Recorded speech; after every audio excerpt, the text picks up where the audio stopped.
The Ugly Duckling. Once upon a time, in a quiet place where willow trees bent over a pond, a family of ducks lived.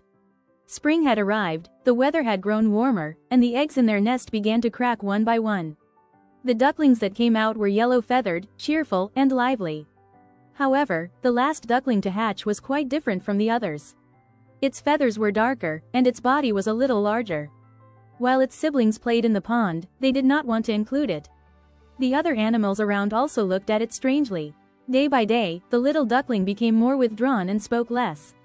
It felt like a stranger in the pond. One morning, as the sun was just rising, the duckling quietly decided to leave the pond. It crossed meadows and rested by small streams.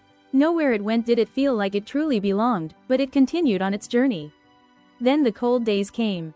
The wind blew harshly, and the waters froze. The duckling went through very difficult times, but it always carried a small hope inside.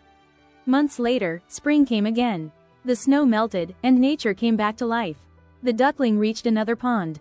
When it saw the pure white swans gliding gracefully on the water, it stopped in admiration. It hesitated to approach them, but its curiosity was stronger. At that moment, it looked into the water and noticed its own reflection. It saw that it was no longer the same.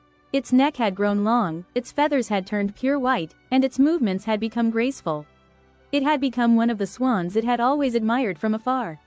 The swans approached it with kindness and welcomed it among them. At that moment, it understood that it had never been ugly. It had only needed time to grow and to find itself.